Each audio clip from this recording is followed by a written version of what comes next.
Hello, my name is Greg Braden. Almost universally, ancient texts and traditions tell us that we're living an extraordinary time in the history of our civilization and the history of Earth. For the bulk of my adult life as a scientist, I have done my very best to understand precisely what our ancestors were telling us for over 5,000 years through their temples and texts, through the traditions, the spiritual traditions that they left for us. They were telling us something in their language that affects us in our time today. But the question is what? What did they know that we've forgotten? And how can our understanding of their traditions really benefit us in our lives today? Well, as a scientist, I've chosen to look at the facts. And the facts are simply this. It is a fact that you and I are living the end of a rare and mysterious cycle of time. It is a fact that there have been at least 4 of these cycles in the past, possibly 5, depending on which indigenous tradition we're looking at. And each of these cycles is called one great world age. So it is a fact that you and I are now living the last years of the 5th great world age that humankind has known. It is also a fact that each time in the past, at the end of a great world age, the world changed. It is the position of Earth in space, our tilt, our wobble, our angle, our relationship to the sun in the center of our Milky Way galaxy that changes the conditions of life here on Earth. That's not the big problem. The big problem in the past has been how we respond to those changes. How do humans treat one another under the stress of a changing world? Do we fight and compete? Or do we cooperate and work together as a family in this world to get through these changes? This is the question that we're asking ourselves today. And this is the place where civilizations in the past made the mistake that led to the downfall of some of the greatest civilizations known to exist. Civilizations that are now being excavated, physical evidence in Peru, in Bolivia, on the border between India and Pakistan, in Egypt and under the oceans. So we know it is a fact that these civilizations have existed in the past. And the interesting thing is that they collapse each time right at the point in the cycle that they have reached where we find ourselves today, every 5,000 years or so. So the question is, what's different about today? And the answer is that not only do we have an advanced technology that serves us very well, but we also now have the knowledge of the mistakes of the past and the ability and the opportunity to choose wisely from this point forward. Can we learn from our ancestors, from the messages, from the traditions that they left to us that invite us to work together as a family? The book, The Divine Matrix, for example, describes the scientific evidence that tells us beyond any reasonable doubt that we are connected to all things. The book, The Spontaneous Healing of Belief, describes the language that allows us to communicate with that connection, the language of the heart, the nonverbal language of human emotion. The book Fractal Time helps us to understand the cycles of time and what we're only now beginning to understand, the wisdom that our ancestors have cherished for so long and preserved in a way that our own science now has only begun to confirm in the 20th century. Ancient texts and traditions see us and our relationship to the world in a way that modern science is only beginning to understand, and it's all about cycles of time. Our ancestors viewed our lives in terms of cycles. Nature is a cyclic experience, and some of the cycles are very obvious. The cycles of day and night, for example, or the 28-day cycle of a woman's menstrual cycle, or the 28 days of the moon. Those are obvious cycles. But our ancestors were telling us about cycles that cover vast periods of time that only now we're beginning to understand. 5,000 years, 10,000 years, 100,000 year cycles. Cycles so vast that no one is here now at the end of the cycles that was here when they began. So the question is, what do those cycles tell us about our lives? And how can they help us to understand the changes that we're experiencing in our world today? As a scientist, I began exploring this through the principle of nature's patterns that are called fractals. And probably the best way to understand a fractal is simply through an example. If we think of an atom, for example, the model of an atom with a small nucleus in the center, and the electrons that move around that nucleus. That pattern is exactly the same pattern that we see in the solar system, for example, with the sun in the center and planets moving around the sun. I remember when I was in school and I looked at the textbooks and I saw the first picture of the atom, and I thought to myself, wow, that atom looks just like a solar system except it's smaller. And this is precisely the point. This is the power of fractal patterns in our lives. If we can understand the principle of a pattern on one level, and that same principle helps us to understand the same pattern on a bigger level.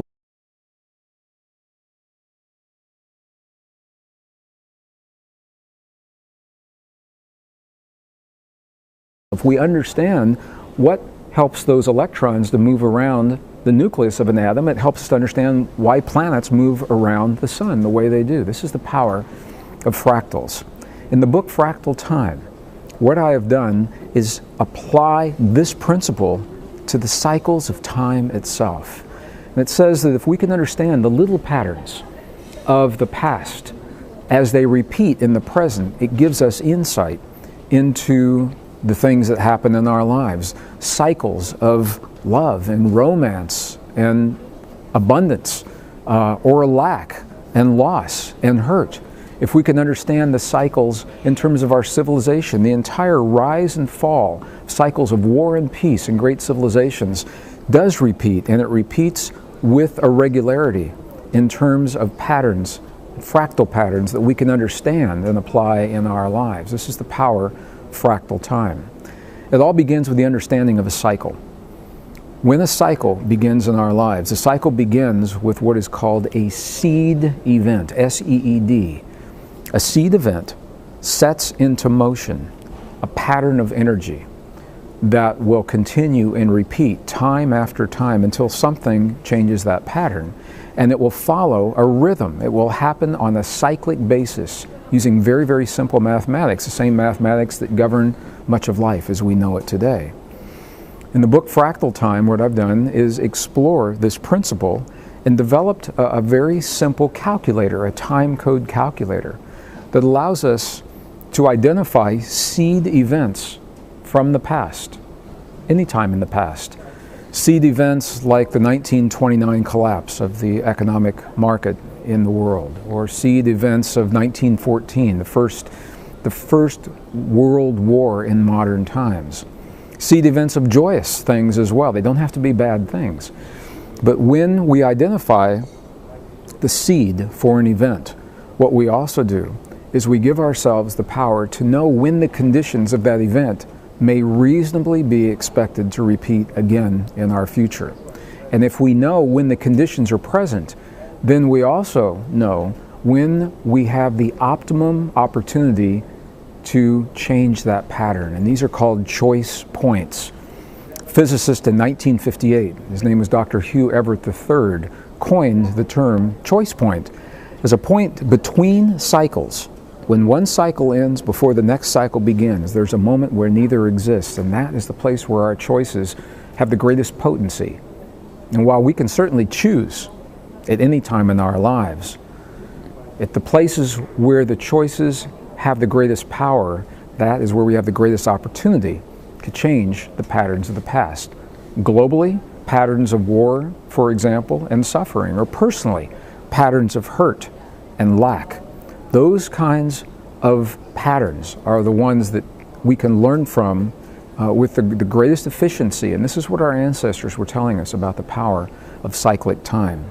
So as we come to understand fractal time and the role that it plays in our lives, I think it's no accident that only now, as we find ourselves within a few years of the end of a great world age, when the experts tell us that we're facing the greatest number of crises ever in recorded human history with the greatest threat to our existence, only now are we beginning to understand the role of the cycles and our role in identifying where in the cycle we have the potential to change those frightening patterns of our past.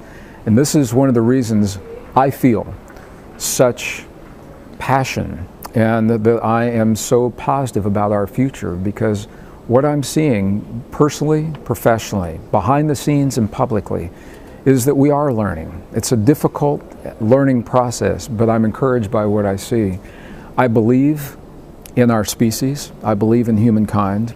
I believe in our family ship that brings us together to transcend, and not just survive, but transcend, to become better people and create a better world. And this is where we find ourselves right now. We need your passion, we need your courage, because we're building a new world in the presence of a world that is collapsing because of its insustainability. The things that are falling apart are the things that are no longer sustainable in our lives. The economic system, the way that we create electricity on the planet, the way that we provide fuel for the people of this world. While those may have served us in the past, they're no longer sustainable. And that is what the change is all about.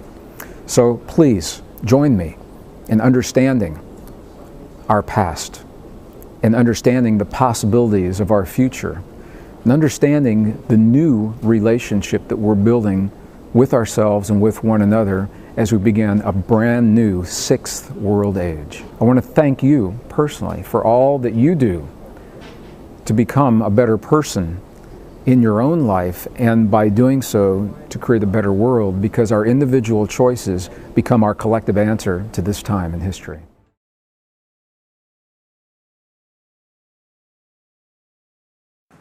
Your Holiness, thank you for joining us this afternoon.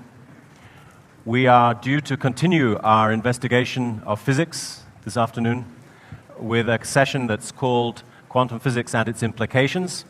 And Arthur will start our deliberations, I think, by saying something about another fundamental theory in physics, this time relativity theory. Your Holiness, the challenge of modern science is to think much more carefully and subtly about the world that we inhabit. And while there are many, many, many details within physics, quantum physics, relativity, that are complicated, hard to understand, I think one of the foundational or most powerful concepts is that of context or relationship. And especially in quantum mechanics, this becomes very much the case. We cannot simply objectify the world.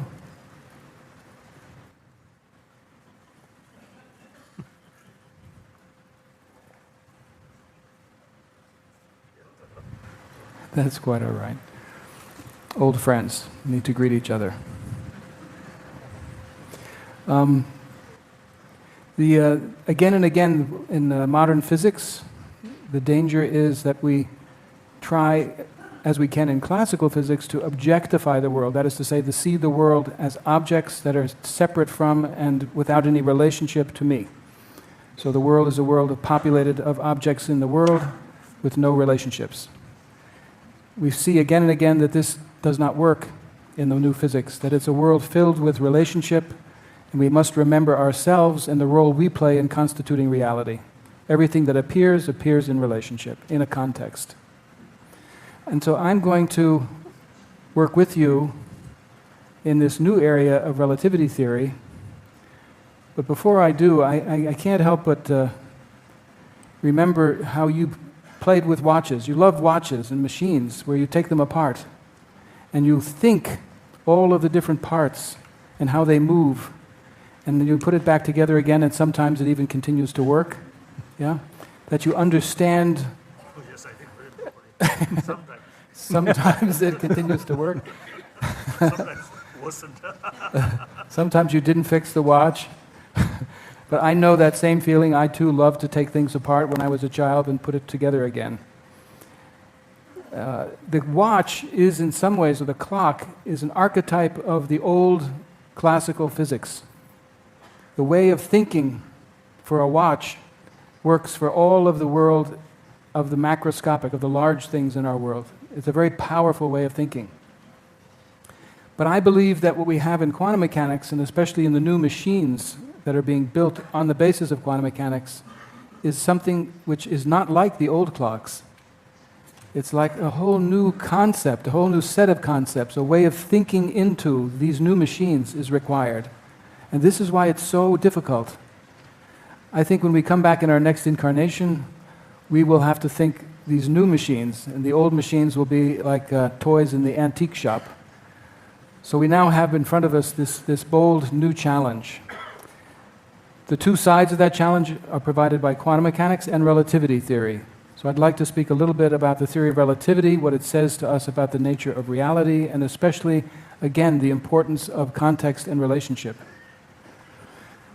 You know, Einstein loved a world, he sought for a world that was really existing, and I do feel also here he was not correct in his longing for an old-style world. He was a person right at the crossroads of this new reality, this new way of doing physics. He says, behind the tireless efforts of the investigator, there lurks a stronger, more mysterious drive. It is existence and reality that one wishes to comprehend. And we all have that in our hearts. We wish to comprehend reality. But what is our expectation of how that reality will show up, you know? Now, I'm going to begin with a question concerning this idea of intrinsic properties. I'm going to look at the same from the standpoint of relativity theory. You know, when you arrive in America, I don't know about you, but most foreigners, when they arrive in America, you have to give your fingerprints, you have to take a picture. They don't yet take DNA, but at some point they probably will take a DNA sample. So what they're looking for are so-called biomarkers that are a unique, enduring set of properties that identify you or me, that identify the object. So we know this object from that object. In the case of the biomarkers, they may look at height or weight, but these can change. You know, you and I can lose some weight, and then it's no longer the right measure. Eye color, gender, they're not unique. There are many people with brown eyes. But fingerprints and DNA, well, that's more or less unique. You could say this identifies the difference between each of us. So in looking for these unique set of intrinsic markers, we think we can identify an object. What are these markers in general? What are the fundamental intrinsic properties of bodies? Galileo, again, because he's one of my favorite philosophers and scientists, he made a distinction which nowadays we call the distinction between primary and secondary qualities. I'll explain more in detail what these are. So Galileo wrote hundreds of years ago that I think that tastes, odors, colors, and so on are no more than mere names, and they reside only in consciousness. Hence, if the living creature were removed, all these qualities would be wiped away and annihilated.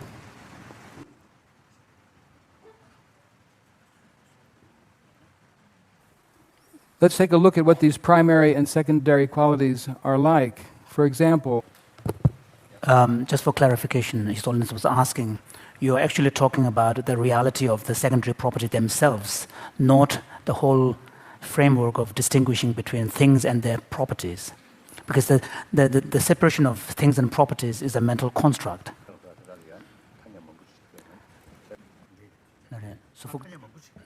So many of the attributes that we use in our everyday language are really constructs. And there's a beautiful verse in Dharmakirti's text where he says that the distinctions between things and their properties, the thesis and the evident proof, all of these distinctions, categories, are really categories that are skillfully created by the logicians, by the learned mind. But they have no reality. But there are, of course, other properties which are there by virtue of the existence of that thing. Okay, so if I paraphrase, as I understand it, you have a thing and its attributes, and as you take away the attributes, you could ask, is there such a thing without any attributes, an attribute bearer that carries attributes but has none? Is there anything left? And you're saying that there are certain attributes, changeability and impermanence Yes. and so forth, which adhere to the attribute bearer, Yes. that which carries attributes. Exactly. And you're able to take away certain of these attributes, which are conceptual designations. Exactly.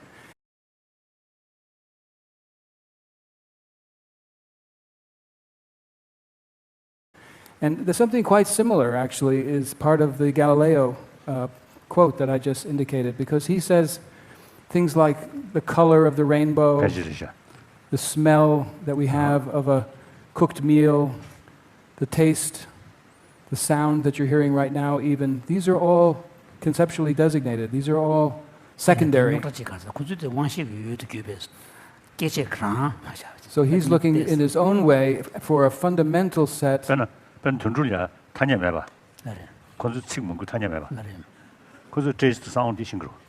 Yeah, but these secondary qualities, even the animals must be able to perceive them. Yes, So, animals have them. but they don't have concepts. They don't have categories.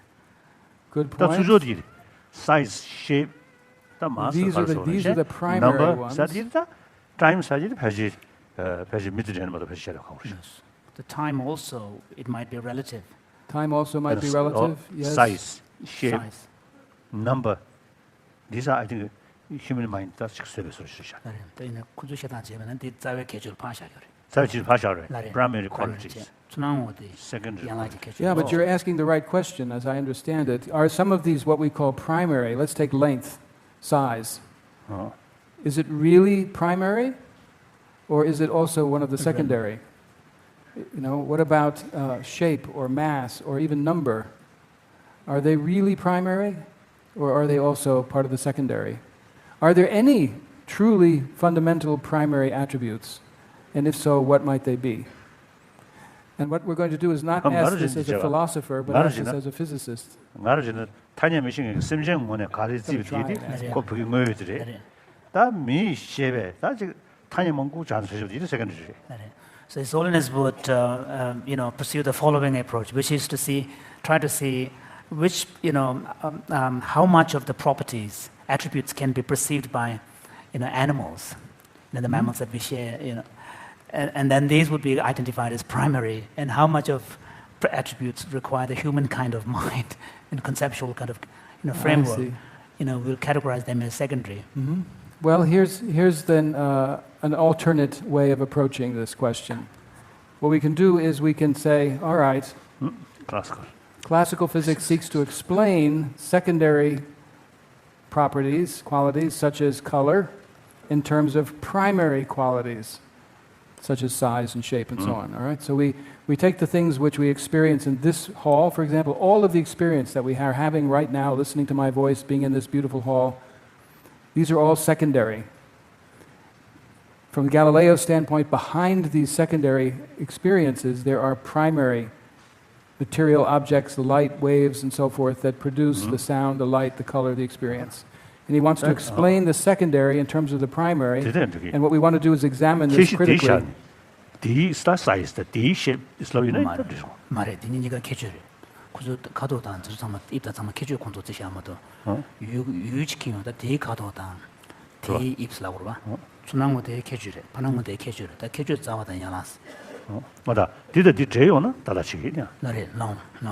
So when you connect the two, so the secondary qualities can be seen as arising out of. Arising from, that's right. They are quality. caused by, they are stimulated by. Right? So the sound wave strikes the ear, produces a motion in the ear, that is then electrical signals go to the brain or other. Ocular nucleus, okay. And then somehow, this is the hard problem, we hear my voice and your voice, which we don't understand completely. But the mystery is, from the standpoint of quantum physics and relativity, is are these primary qualities, any of them truly primary? And so I want to ask that question and ask it in the context of not philosophy so much as physics. Yeah. So is there a world of intrinsic objects and properties, or is the world, you might say, intrinsically subjective, that the only world we know is the world of experience? And that if it's the world of experience, then it always has this subjective character. It doesn't mean it's not true, it doesn't mean it's false or something, but it always, I'm seeing red, I'm hearing sound, I hear it. Now I can have ideas about it being arising from, but is there ever a way in which I get past the experience to something other than experience? Let's take a look at this from the standpoint of not quantum mechanics, which works with the very small objects of the world, but with relativity theory, which is a revolution in our understandings of space and time and simultaneity and some of the most foundational and fundamental ideas of all of science. They unfortunately only become significant, these effects only become significant at very large speeds, very high velocity. I'd like to do one thought experiment of the type that Einstein enjoyed, and it's the following. I have here a picture of a barn. I don't know if you have barns in Tibet or not, but it's... Okay, it has two doors, one in the front and the other one you can't see is in the back. And there's a pole that's below it, and they have a length. The pole has a length. If you measure it, I'm going to say it's a big pole of 25 meters long, so it's a long pole.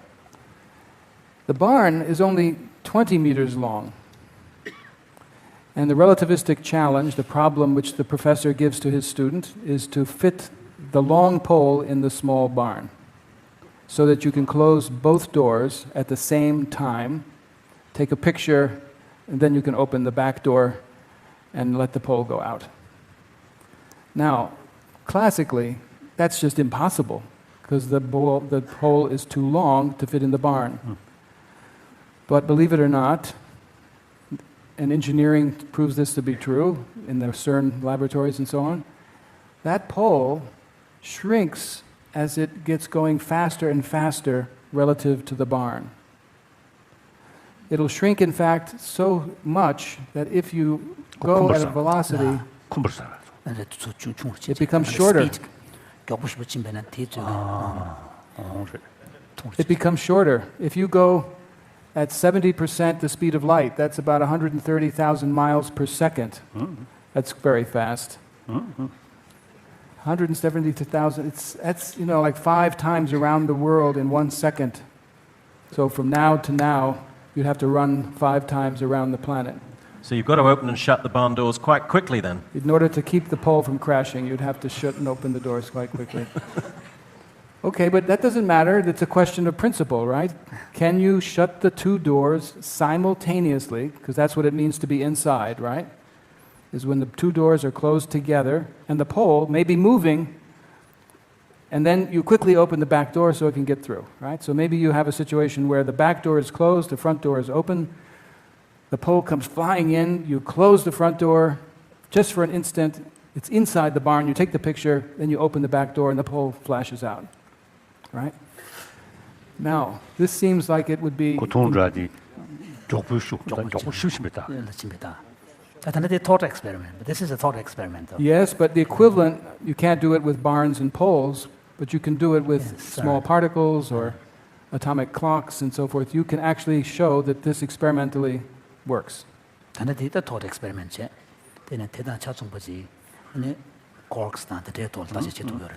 All right, so this is meant to be a thought experiment, but then you can do a version of this in the laboratory. And everything you do to determine everything, whether the pole is in the barn, shows the pole to be in the barn, very, very briefly, because it's going so fast. Now, this is a strange state of affairs. Because the pole was longer, now it seems to be demonstrated shorter. Now the second part of this thought experiment, and this is a hard one. If I have a pole like this, and I imagine this is the barn, and it comes through the barn, this will become shorter so that it fits in the barn and the barn doors can close briefly. Then it goes out the back open door. But from the standpoint of relativity, this is the same as moving the barn to the pole, right? So there are 2 ways of moving the pole towards the barn or moving the barn towards the pole. They look the same, right? So the question is, well, maybe the barn is moving and not the pole, okay? So I'm going to assume that the barn is moving, right? It's the same whether it goes this way or this way. So now the question is, does the pole get shorter again? Or does the barn, which is in motion, become shorter? Einstein's laws, which he discovered and through pure thinking, no experiments, just pure logic and thought, say that any object which moves gets foreshortened, is made shorter in the direction of motion. So if it's the pole that's moving, it becomes shorter. If it's the barn that's moving, then the barn will become shorter. The pole remains 25 meters long, and now the barn, which used to be 20 meters, becomes 14 meters long. Will the pole fit in the barn? No, definitely not. There's no way you can close the two doors because the barn is far too small. The pole is 25 meters long, the barn is only 14 meters long. Okay, now, if you have scientists, one of them doing the first thought experiment, but in the real world, and another doing the second thought experiment, they're going to have very different opinions. One is going to say, I saw and I took a picture, and here's the picture, and the barn contains the pole, it's inside. The other is going to say, no, look, my picture shows the poles are outside the barn. And you come together in Drepung and you have a nice conversation with each other and you get in an argument as to who is got a true state of affairs. Who's showing the truth concerning the state of the pole in the barn? And Einstein will say both of them are true. Because what you're looking for is always in a context, a relationship. And when you ask what is the single true state of affairs, you're presuming that there is an objective view from nowhere. There's no person, but just a situation with its own truth. Not a truth relative to me or truth relative to you, but a single absolute truth. And when we forget that relationship or context, then we come into great difficulties. If we remember the context, then when we come together, we will say, of course, given where you were standing and where the pole was moving, then you will see it this way. Given the fact that I was in a different reference frame and the barn was moving, then I will see it the other way. We will have mutual understanding because we understand the different contexts. This is a kind of profound result to me, because Galileo said length is objective. Length is a primary quality. It shouldn't depend upon my sense organs. Shouldn't depend upon me. I should be able to disappear. But in this case, what we're saying is that the vantage point, the viewpoint, is absolutely important to even something as primary as length, as size. In some sense, every property that you have on that list of primary properties is affected by relativity in this way. You must always make your measurements conscious of the fact that it is in context and in relationship. All of physics, quantum mechanics, we've just begun. There are many ways in which quantum mechanics gives the same lesson. You always have to bring the context and observer into relationship with that which is to be observed. And if you're looking for the absolute foundation, the real size, what's the true size? There is only the size relative to an observer. There is no true absolute size or true absolute weight, and mass, and so on. It's always in relationship to a vantage point. So we have two views that are classically inconsistent. From a classical standpoint, they can't be. So which is the true state of affairs? Both are true, but with respect to two different observers, two different frames of reference. One with the barn, the others from the pole seeing the barn in motion. And that which we took to be primary is now, can really truly be thought of as any length shorter than its so-called proper length. I take this to have really great significance from the standpoint of the kind of considerations we have here, that each subjective account, each person who's giving an account will do so in a way that is completely consistent, where the laws of physics are all working perfectly. And in fact, Einstein showed that this is the only way that the laws of physics can actually be operating in each of the two reference frames with objectivity, with real success. So you're looking now at a situation where you could say simply from the standpoint of physics, we're discovering that we have to keep into account ourselves, you could say, the frame of reference of the observer. And you can ask whether there is any place, any frame, any reference frame, which is the privileged reference frame, and this is the search for the ether. Perhaps the ether provides a reference frame. Now we say there is no ether, so there is no preferred reference frame. Each person has the same claim to truth, even when they look to be opposite. Now, there's a quote from David Bohm, your friend David Bohm, who I also knew very well and was also a great physicist, a person of extraordinary brilliance. I wish he were here. He would be a brilliant companion for this work. That in relativity theory, not only are lengths shortened, time actually can slow down and speed up, if you will, according to this motion. The relativity of simultaneity, that is to say, my two fingers are clicked simultaneous, but if you're moving, you'll see one first and then the other, move in the other direction, it'll go in the opposite.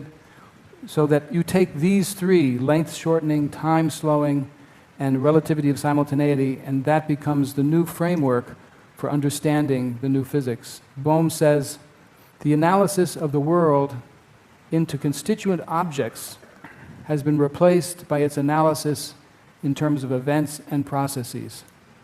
This is a to me, very powerful statement. We so much want the world to be made of objects like glasses and bowls and Kleenex boxes and computers. And that then on the microscopic scale, we think also cells and neurons and atoms and molecules, right? But what Bohm is saying is a very powerful statement, that this is a wrong view. Really what one has are events, things which arise, you could say phenomena, and processes, the way in which they evolve in time. And they give the appearance of objects of enduring nature. But what is more primary are the events, the phenomena, and their development. I want to emphasize that this world is not a world of chaos. In fact, it is the ordered universe, right? People think, oh my gosh, between the quantum physics and the relativity theory, it's just going to be crazy, right? But in order to have a universe which is lawful, where the laws of physics operate, Einstein deduced these are the kinds of things which must be true, and then we check them out in the laboratory and we find, yes, they are true.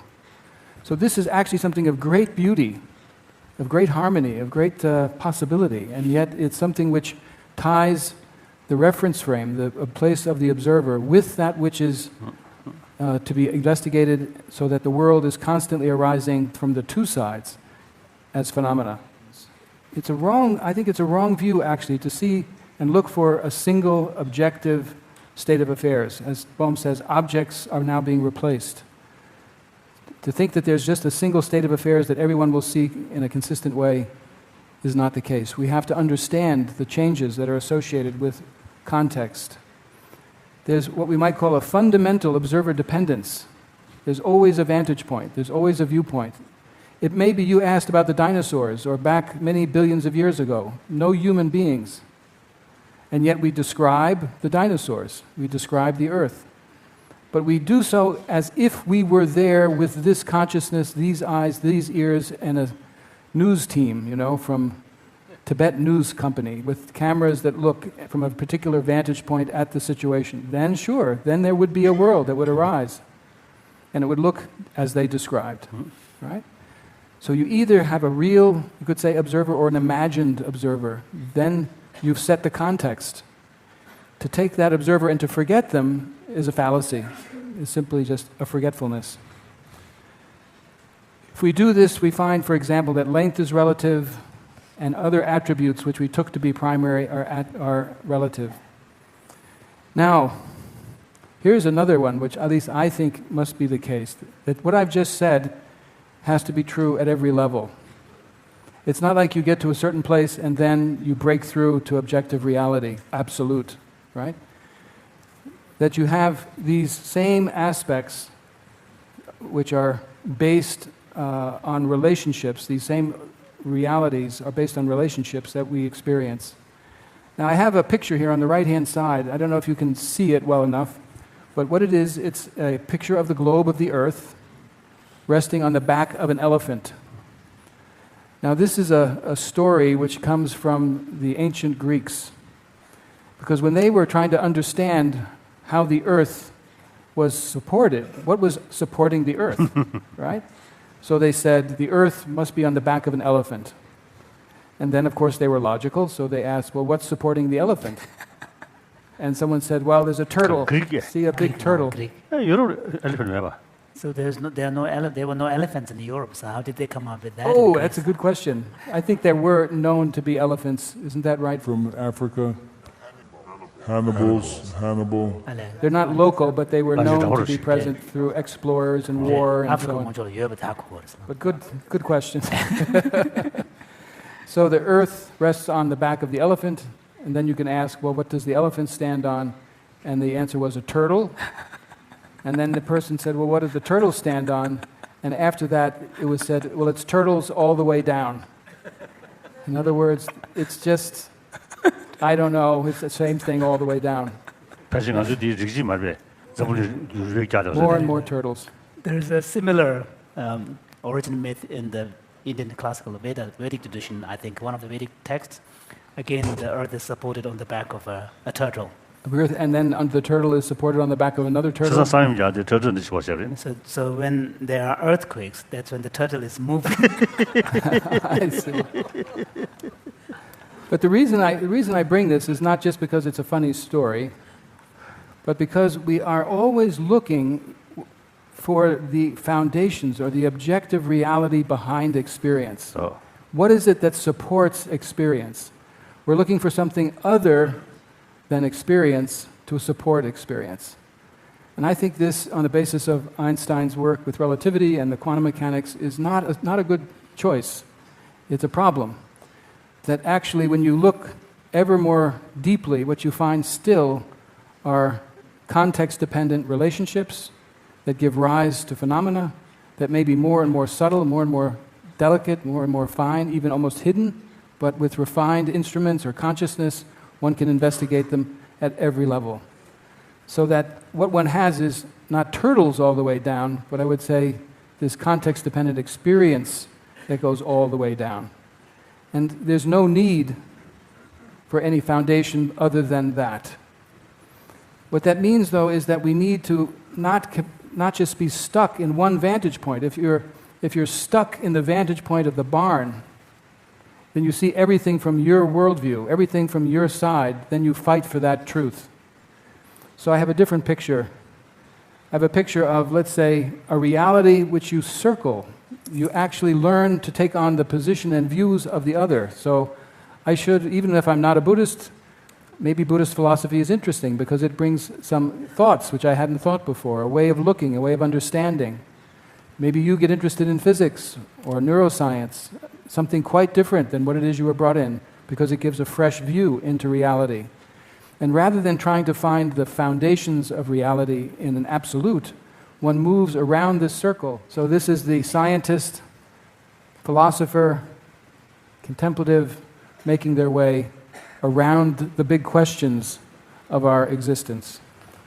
저도 홀리스틱 샤워도 도면도 홀리스틱 샤워도. So, the conclusion is that we need a kind of a comprehensive holistic view. Yes. Francisco Varela, who you know so well, for him it was the first person, third person, the inner science and the outer science. These are like different views around the circle. Some people now are looking at the second person.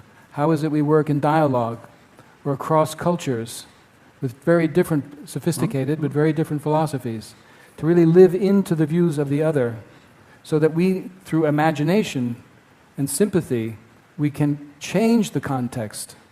We don't have to be born in Tibet in order to study Tibetan Buddhism. We don't have to be born where I was born and my universities to understand these questions.